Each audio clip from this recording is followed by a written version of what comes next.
मुख्यमंत्री जयराम ठाकुर का काफिला निकलने ही लगा था कि पहाड़ी से गिरा है मलबा। राष्ट्रीय उच्च मार्ग 21 चंडीगढ़ मनाली पर मुख्यमंत्री जयराम ठाकुर का काफिला पहाड़ी से हुए भूस्खलन की चपेट में आने से बाल बाल बच गया। NH 21 पर इन दिनों 4 लेन निर्माण का कार्य प्रगति पर है और इसके साथ ही सीएम सुंदरनगर के कांगू में जनसभा को संबोधित करने के उपरांत सुंदरनगर की ओर जा रहे थे कि जड़ोल के पास पहाड़ी से एकाएक मलबा और पत्थर सड़क पर सीएम के काफिले के निकलने से चंद सेकंड पहले सड़क पर आ गिरा। काफिले के ड्राइवर द्वारा सूझबूझ दिखाते हुए तुरंत गाड़ी को ब्रेक लगा दी गई। आनन फानन में निर्माण कंपनी की मशीनों ने मौके पर आकर सड़क से मलबा हटाया गया। State narcotics crime control field unit Kangra की टीम ने पर्यटन स्थल खजियार में 1 किलो 186 ग्राम चरस एक तस्कर को दबोचा है। आरोपी की पहचान नूर मोहम्मद उर्फ लालीबासी गांव खडियारू तहसील चुराह के तौर पर की गई है। पुलिस ने आरोपी के खिलाफ चरस तस्करी के आरोप में सदर थाना में मादक द्रव्य अधिनियम की धारा 20 के तहत मामला दर्ज कर लिया है। आरोपी को अदालत से पुलिस रिमांड पर लेने के बाद चरस खेप की खरीद फरोख्त को लेकर पूछताछ की जा रही है।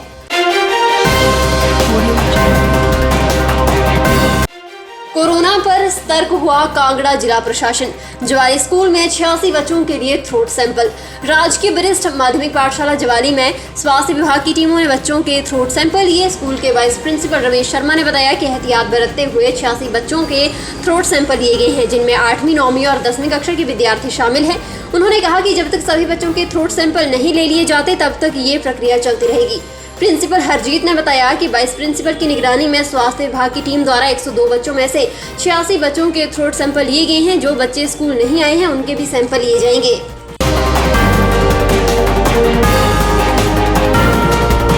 उपमंडल में 1462 लाइसेंस बंदूकधारी रजिस्टर्ड हैं और उपचुनावों के दौरान सिर्फ 372 लोगों ने अपने हथियार थाना या फिर चौकी में जमा करवाए हैं।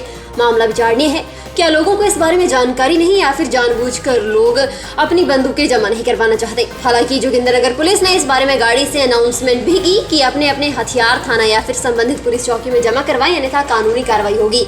जोगिंदरनगर थाना के अंतर्गत 3 पुलिस चौकियां आती हैं, जिसमें भड़ोल, चौंतड़ा और बस्सी, जिसमें जोगिंदरनगर थाना में हथियार जमा करवाने की अंतिम तारीख तक कुल 323 लोगों ने अपने हथियार जमा करवाए हैं। भड़ोल चौकी में 49, चौंतड़ा और बस्सी चौकी में किसी ने भी अपने हथियार जमा नहीं करवाए हैं। सहायक निर्वाचन अधिकारी विशाल शर्मा ने बताया कि लोगों ने हथियार जमा नहीं करवाए हैं तो कानूनी कार्रवाई अमल में लाई जाएगी। 8000 फीट की ऊंचाई पर रिश्तेदारों के घर कटी 57 परिवारों की सर्द रात। भीषण अग्निकांड की चपेट में आए मलाना गांव के 57 परिवारों की पहली रात रिश्तेदारों के घर कटी। आग से प्रभावित 150 लोग सर्दी को लेकर चिंतित हैं। 8000 फीट की ऊंचाई पर बसे मलाना गांव में मौसम खराब होते ही फाहे गिरना शुरू हो जाते हैं। बताया जा रहा है कि जिस दिन गांव में आग की घटना हुई थी उस दौरान भी रात को हल्के हल्के फाहे गिर रहे थे। बिना छत के कड़ाके की ठंड के बीच ग्रामीणों के लिए गुजर बसर करना आसान नहीं है। हालांकि जिला प्रशासन ने आग से प्रभावित ग्रामीणों की मदद की है, लेकिन संकट की इस घड़ी में ये नाकाफी है। प्रभावित अब सरकार से घर बनाने के लिए गुहार लगा रहे हैं। अग्निकांड में प्रभावित मोतीराम, नामोदेवी, कृष्ण कुमार, देवाराम, बुधराम, मनीराम, तुलसीराम, बालकराम, सुईराम, पूर्णचंद, जगदीश, हीराराम, दौलतराम समेत 57 परिवारों के 150 सदस्य खुले आसमान के नीचे आ गए हैं। इन लोगों ने अब रिश्तेदारों और सगे संबंधियों के घर शरण ली है। सब्सक्राइब करें हमारे YouTube चैनल को और ताज़ा खबरों की नोटिफिकेशन पाने के लिए प्रेस करें बेल आइकन को।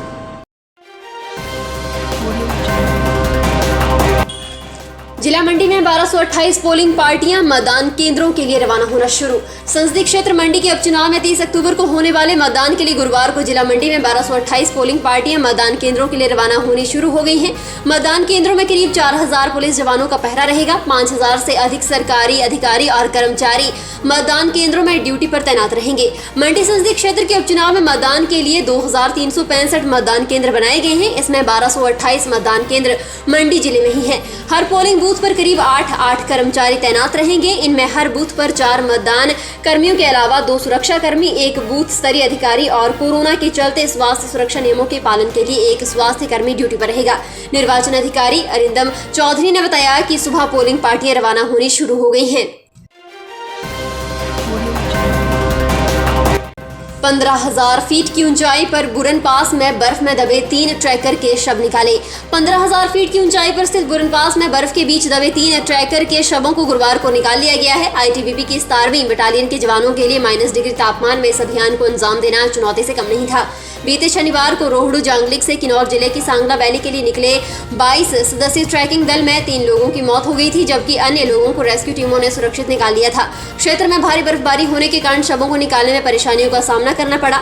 बुरन पास में भारी बर्फबारी के कारण बुधवार को रेस्क्यू दल चोटी तक नहीं जा पाया और 28 लोगों का ये रेस्क्यू दल बेस कैंप लौट आया। इससे पहले मंगलवार को भी बर्फीली हवाओं और बर्फबारी के बीच रेस्क्यू ऑपरेशन को रोकना पड़ा था।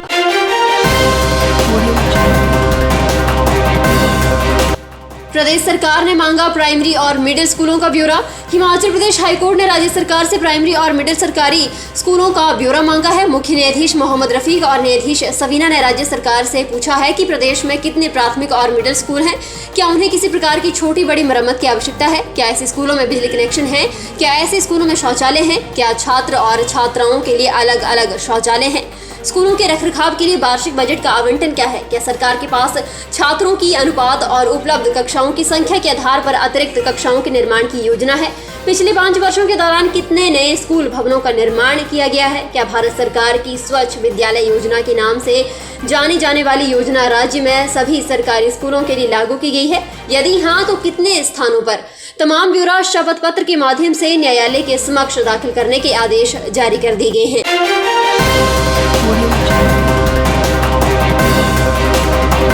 हिमाचल प्रदेश में उपचुनावों से जुड़े 20 विधानसभा क्षेत्रों में आज शाम 5 बजे से 48 घंटों तक चुनाव आयोग के दिशा निर्देशों के अनुसार शराब की बिक्री पर प्रतिबंध लग गया। ये प्रतिबंध मतदान के दिन 30 अक्टूबर तक शाम 5 बजे तक रहेगा। इसके बाद 2 नवंबर को मतगणना के दिन भी शराब की बिक्री पर प्रतिबंध रहेगा। संबंधित क्षेत्रों में आने वाले होटल, रेस्टोरेंट, क्लब में शराब की बिक्री और वितरण पर रोक रहेगी। निर्वाचन अधिकारियों की ओर से इस संदर्भ में अधिसूचना जारी कर दी गई है। अधिसूचना के मुताबिक उपचुनावों से जुड़े लोकसभा और विधानसभा क्षेत्रों में प्रतिबंध एक साथ लागू होगा। यदि कहीं पर भी शराब की दुकानों से बिक्री होती मिली तो उसका लाइसेंस रद्द कर दिया जाए।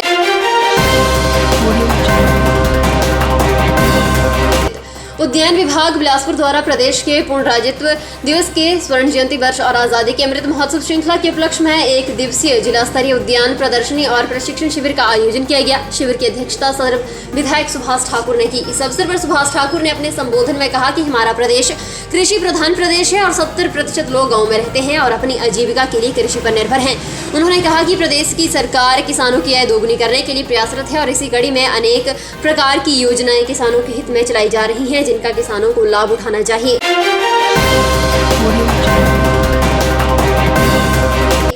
फिलहाल के लिए बस इतना ही और बड़ी खबरों के लिए बने रहे न्यूज़ सुपर भारत के साथ।